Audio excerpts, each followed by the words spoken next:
Muy buenas gauchos y paisanas a quienes recibo nuevamente frente a mí, en esta interminable noche. Me complace tenerlos aquí nuevamente. Estén atentos al relato que les contaré esta noche, porque a más de uno les dará una mala sensación. Hoy les relataré Juego de Niños.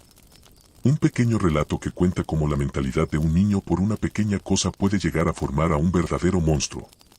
Tomen asiento donde puedan. Acompáñenme una vez más aquí frente al fuego ardiente y prepárense para escuchar. Juego de Niños. Me senté en el sillón de mi habitación blanca, con la mirada perdida dentro de un libro de misterio, uno que me había dejado absorto desde hace un par de días. Me faltaban un par de páginas para poder llegar al final y descubrir la verdad. Quería develar el misterio que tenía en problemas al protagonista, pero no pude continuar. Estaba pensando en las similitudes de aquel libro con mi vida, cuando era solo un niño, un pequeño de 7 años. En aquel entonces pasaba mis tardes jugando en mi habitación con algunos muñecos, imaginando historias extrañas y alocadas que solo se le ocurrirían a un niño pequeño cargado de imaginación. En las mañanas, iba a la escuela deseando encontrarme con mis compañeros, donde jugábamos y reíamos a carcajadas. Nunca tuve buenas notas que superen el 7, ya que no podía concentrarme mucho en las clases. Era un niño distraído en su propia mente. Aún así no importaba mucho ya que era feliz y mi madre también lo era. Aunque una madrugada todo cambió. Decidí jugar con mis muñecos al explorador. Imaginaba que cada rincón de mi casa era una aventura y los juguetes eran los valientes que se atrevían a recorrer el vasto mundo en busca de misterios. Ahí fue cuando lo oí. Un ruido seco seguido de una especie de quejido, como la que suelta una persona al estar cansado en extremo. El sonido provenía del sótano. Decidí que explorarlo sería una digna aventura y me encaminé escaleras abajo. Ahí fue cuando lo vi, bajo la tenue luz de la lámpara, a mi padre. Lo encontré ahí, ahorcado en el sótano de la casa, un lugar donde antes no me había atrevido a pisar debido a que siempre le había tenido miedo. Estaba aislado y era oscuro. Además de que mi imaginación me hacía pensar que había algún monstruo allí abajo, acechando y observándome, mirando hacia la puerta con sus ojos rojos. Pero ese monstruo no arrastró a mi padre hacia el suicidio como podría haber pasado en mi imaginación, sino que fue algo por su propia voluntad.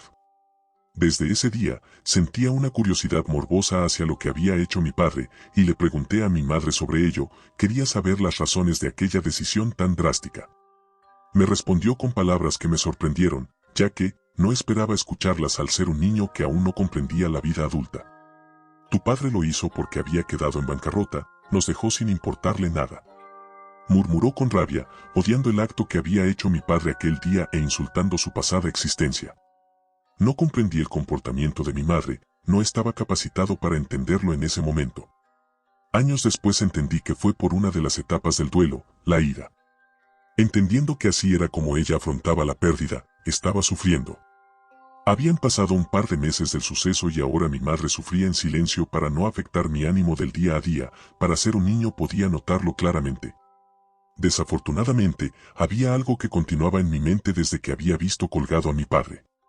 Me recorría un deseo morboso. Quería volver a ver esa escena, sin importar cómo. Obstinado y armado de valor agarré a escondidas el teléfono de mi madre y busqué en internet cómo hacer el nudo dogal de verdugo, más conocido como nudo del ahorcado. Después, inicié una búsqueda de los materiales que usaría para tal macabra representación. Hilo en los cajones de la habitación de mi madre. Encontré uno blanco e hice el nudo. Más de una vez. Hasta poder aprendérmelo de memoria. Luego, me dirigí a mi habitación, agarré uno por uno a mis muñecos, les pasé la cuerda por el cuello y los colgué en los barrotes de mi ventana, en los muebles y también en el techo, luego de quitar los diferentes planetas que habían estado ahí desde que tenía memoria. Al cabo de un rato, aprecié mi creación, observé a todos los muñecos que estaban colgados en todas partes alrededor de mí. Una imagen que me traía cierta nostalgia de mi padre.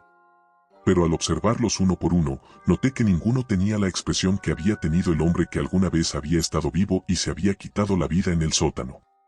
Mi creación no me provocó lo mismo que aquella vez, de hecho, la sensación inicial de nostalgia fue reemplazada rápidamente por una decepción tan grande que hasta casi empiezo a llorar. En un momento, mi madre entró sin tocar la puerta, preguntándome qué quería para cenar. Aprecié cómo se quedó paralizada bajo el umbral, observando los muñecos, completamente aterrada con la imagen. Pasados unos segundos, reaccionó. ¿Qué es esto? Preguntó. Su tono era elevado por el enojo. Me había sorprendido al hablarme así, ya que ella siempre había sido una mujer amorosa conmigo. ¿Por qué has hecho esto, Víctor? No supe qué responder por el susto que me había provocado que haya entrado tan abruptamente a mi habitación. Tampoco tuve la rapidez para decir una mentira. Ella, ahora completamente soqueada ante la situación, pasó de mirar los muñecos con paralizado terror a mirarlos con rabia y asco. Fue hacia uno de ellos y lo arrancó del techo, sin sacar el nudo de su cuello. Descuelga cada uno de los muñecos. Ahora mismo. Dijo, sobresaltándome. Su tono estaba cargado de furia. Jovencito, estás castigado por un mes, ¿entendiste? Mantuve la cabeza baja, no podía disculparme o decir nada porque solo empeoraría la situación y ella se enojaría más por lo que había hecho. Antes de salir de mi habitación, tiró el muñeco sobre mi cama, este rebotó y cayó al suelo. Permaneció allí, con el hilo blanco alrededor de su cuello. Tan frívolo, tan soso, tan aburrido e inexpresivo. Las siguientes semanas ambos hicimos como que no había pasado nada. No hablamos del tema y yo me comportaba como debía ser. Continuaba yendo a la escuela y me veía con mis amigos allí, pero aún tenía en mi mente aquel acto morboso que deseaba volver a presenciar y ocultaba a mi madre. Cuando mi castigo llegó a su fin, los mellizos Álvarez me habían invitado a su casa a hacer una pijamada con los demás niños con los que me relacionaba. Acepté la invitación y cuando las clases finalizaron le conté a mi madre. Después de semanas de solo salir para ir a la escuela, le pareció justo dejarme ir, pero con la condición de que no haga otra vez lo que había hecho en mi habitación con los muñecos.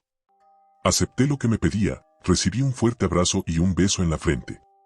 Yo era todo lo que le quedaba en la vida, el único recuerdo del hombre que amó y se preocupaba por mí. Llegó la noche y me llevó en el auto hasta la casa de los mellizos. Cuando llegamos me acompañó hasta la puerta y tocó el timbre.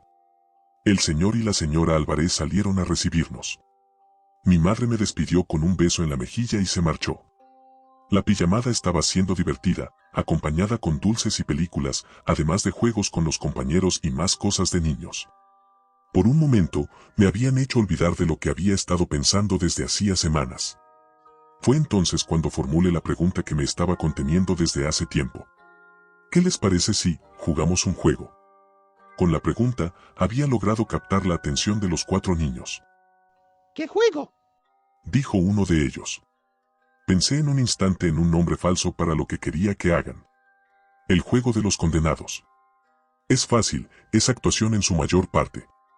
Dije, sin perderme el entusiasmo en cada uno de sus rostros. No tardarían mucho en aceptar. ¿Qué se necesita? Interrogó otro de ellos.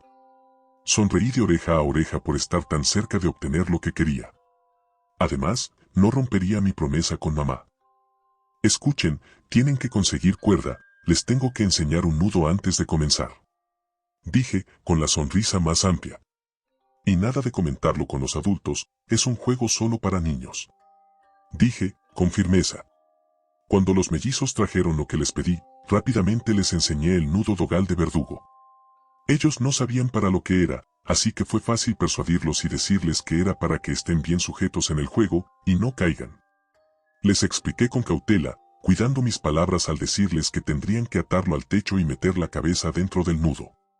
Cuando todos se encontraban parados sobre las sillas y tenían la cuerda alrededor de sus frágiles cuellos, las habían colgado en diferentes partes del techo, procedí con mi actuación.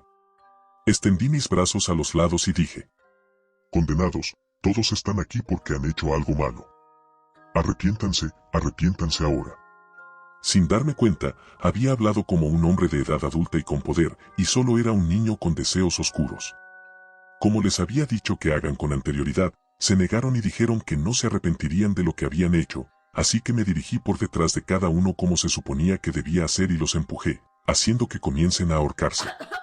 Los observé retorcerse, llevar sus pequeñas manos a la cuerda en un intento de quitarla de sus cuellos, jadeaban por la falta de aire y sus ojos amenazaban con salirse de sus cuencas.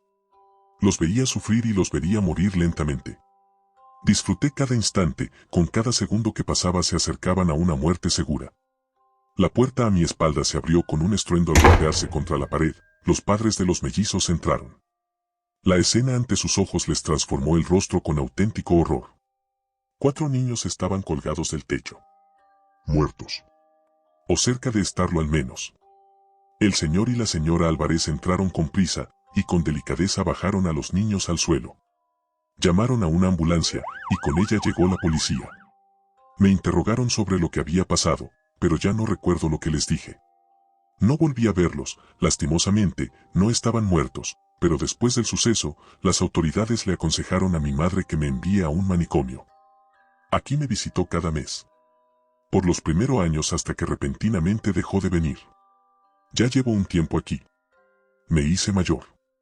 Siempre guardé, en lo profundo de mi mente, la satisfacción que me había dado ver a aquellos niños al borde de la muerte por confiar en mí. A pesar de que yo sabía cómo manejar diversas situaciones por ser adulto y les mentía a los psicólogos que me atendían, jamás me dejaron salir. Aunque bueno, no me importaba. Tenía esto, lectura ilimitada sobre diversas historias con asesinatos y misterios que podía intercambiar con otros internos. Fijé mi mirada en el libro que estaba leyendo y me introduje en la historia, llegué a la última página. Ahí fue cuando lo comprendí, el protagonista siempre había sido el villano. Y así, estimados espectadores, termina mi relato esta noche. Espero que la historia los haya atrapado. Más que todo a aquellos que tienen pequeños paisanos a su cuidado. Recuerden, el arma más peligrosa al lograrse destruirse es la mente humana. Tengan siempre pendiente que incluso la mayor maldad puede venir en los recipientes más pequeños. Adiós mis queridos oyentes. Les deseo un muy placentero descanso.